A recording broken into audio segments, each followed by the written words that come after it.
Assalamualaikum warahmatullahi wabarakatuh. Di sini saya akan menjelaskan tentang studi pendahuluan dan merumuskan masalah.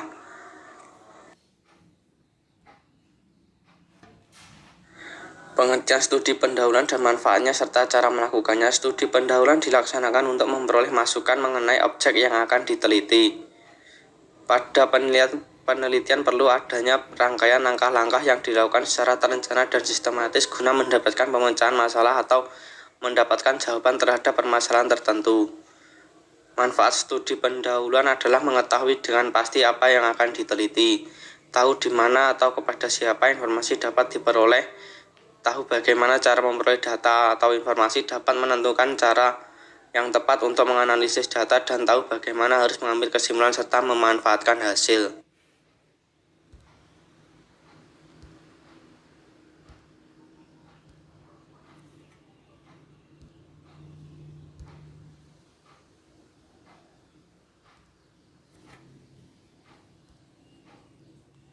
Rumusan masalah yang baik. Kriteria masalah penelitian yang baik antara lain sebagai berikut. Yang pertama, topik atau judul menarik. Pemecahan masalah benar-benar bermanfaat bagi orang-orang yang dalam lapangan pekerjaan atau bidang tertentu. Masalah harus merupakan hal baru. Yang ketiga, masalah harus mengandung rancangan yang lebih kompleks, harus dapat diselesaikan sesuai waktu yang diinginkan. Yang keempat, tidak bertentangan dengan etika dan moral.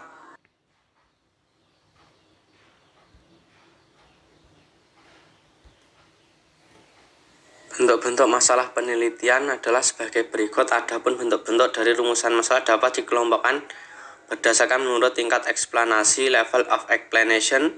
Bentuk rumusan masalah tersebut yaitu bentuk masalah deskriptif, komparatif, dan asosiatif. Yang pertama ada masalah deskriptif, yaitu merupakan bentuk masalah yang berkaitan dengan suatu keadaan, fenomena, peristiwa yang terjadi pada saat ini. Maka dari itu kemudian timbullah tindakan penelitian deskriptif yang di dalamnya termasuk penelitian survei dan sejarah. Untuk penggunaan penelitian deskriptif bisa digunakan secara tersendiri dan juga bisa digunakan bersama-sama dengan metode penelitian yang lainnya. Yang B ada bentuk masalah komparatif, bentuk masalah yang sifatnya membandingkan dua variabel atau lebih.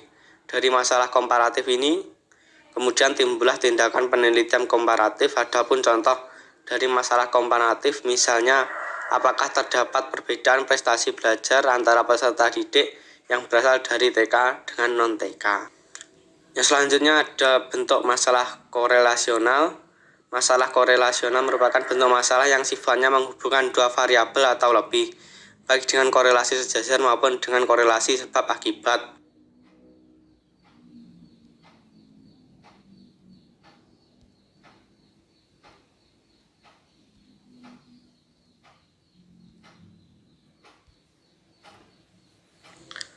Yang selanjutnya ada beberapa tipe masalah dalam metode penelitian, yaitu sebagai berikut. Yang pertama ada penelitian deskriptif. Penelitian deskriptif yaitu penelitian untuk mengetahui status atau kedudukan sesuatu, maka penelitian ini diidentifikasi sebagai penelitian deskriptif.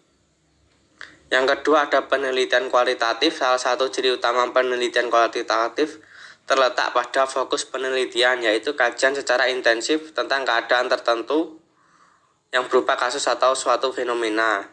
Penelitian kualitatif adalah penelitian di mana peneliti dalam melakukan penelitiannya menggunakan teknik-teknik observasi. Yang ketiga penelitian eksperimen. Peneliti memberikan perlakuan kepada subjek, kelompok subjek atau partisipan atau kondisi, alat dan bahan tertentu untuk menentukan apakah perlakuan tersebut memiliki dampak atau pengaruh pada variabel atau faktor hasil tertentu. Penelitian ini menguji hubungan sebab akibat. Apakah suatu variabel menyebabkan hasil pada variabel yang terikat. Peneliti memberikan perlakuan atau tindakan tertentu dalam waktu tertentu pada variabel bebas. Yang selanjutnya penelitian eksperimen semu. Penelitian eksperimen semu atau eksperimen kuasi pada dasarnya sama dengan penelitian eksperimen sebagaimana dijelaskan di atas. Penelitian eksperimen ini dalam bidang pendidikan subjek atau partisipan penelitian dipilih secara random, di mana setiap subjek memperoleh peluang sama untuk jadikan subjek penelitian. Yang kelima ada penelitian korelasional. Penelitian korelasi juga merupakan penelitian atau kajian deskriptif di mana peneliti tidak hanya mendeskripsikan variabel-variabel tetapi juga menguji sifat hubungan di antara variabel kuantitatif variabel tersebut. Nah, selanjutnya penelitian kelompok kriteria. Penelitian kelompok kriteria yaitu penelitian yang dilakukan di mana peneliti menguji ciri-ciri atau karakteristik kelompok yang ada, dalam kurung yaitu kelompok yang tidak diberikan perlakuan tertentu, untuk menentukan derajat atau tingkat di mana kelompok-kelompok tersebut berbeda berkenaan dengan karakteristik tertentu. Yang ketujuh, penelitian meta-analisis. Penelitian meta-analisis yaitu di mana peneliti mengkombinasikan dan menganalisis hasil-hasil penelitian sejenis dan mengujinya untuk memperoleh generalisasi berkenaan dengan variabel-variabel dalam penelitian. Sekian pemaparan dari PowerPoint di atas. Apabila ada kurang lebihnya kami mohon maaf.